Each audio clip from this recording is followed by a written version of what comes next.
আসসালামু আলাইকুম সবাইকে। আজকে ভিডিওর জন্য আজকে আমি আপনাদের শিখাবো যে কাঞ্জি কিভাবে লিখে।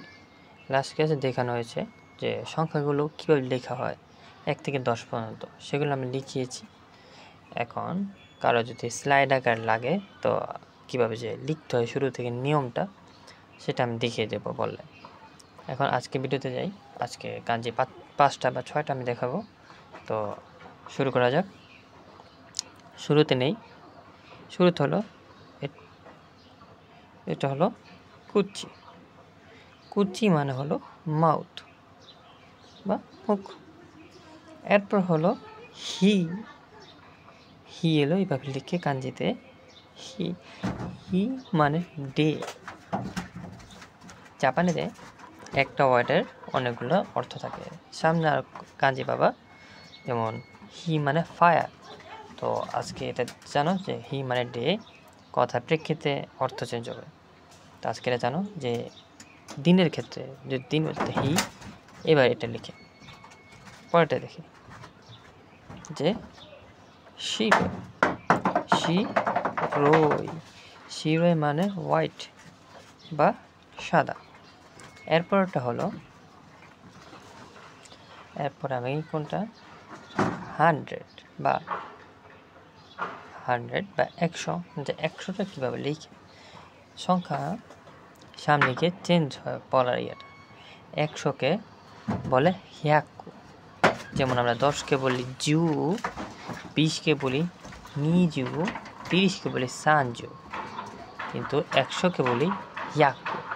যদি 200 বলি নিহাকু, 300কে বলি সানব্যাকু, যদি 400কে বলি ইয়ন হ্যাকু। যদি সংখ্যা স্লাইড লাগে তো সেগুলো আমি দেখে দেবো। তো আজকে এখানে কাঞ্জিতে যে 100টা কীভাবে লিখবো সেটা। 100-র ক্ষেত্রে এখানে একটা দাগ দিয়ে পরে আগের মতনগুলো যে হ্যাকু মানে হলো 100 বা 100। এরপরে আমি দেখি সেন মানে হলো 1000 বা 1000।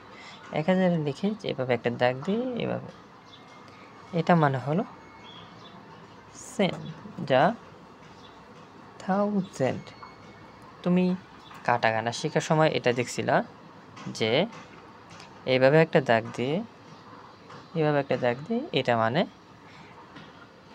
এটা কাটাকানায় ছিল তায়ের স্ট্রাকচার, সেটা হলো চি।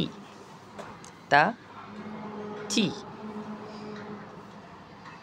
যেমন এটা চি, এটা যেমন একটু বাঁকা, এটা সোজা হবে কাজে ক্ষেত্রে, এটা সেন।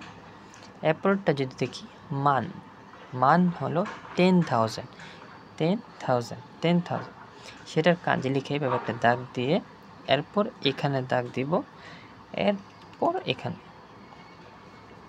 এটা মানে হলো মান মানে হলো 10,000, আর 10,000 মানে হলো 10,000। তো বুঝতে পারতেছ সবাই? তো আজকে কাজে এগুলো শিখো। নেক্সট ক্লাসের জন্য সবাই আমাকে দোয়া করো যে নেক্সট ক্লাসে আমি ভিডিও বানাতে পারি কিনা। তো আজকে এই পর্যন্ত, সবাইকে আল্লাহ হাফিজ।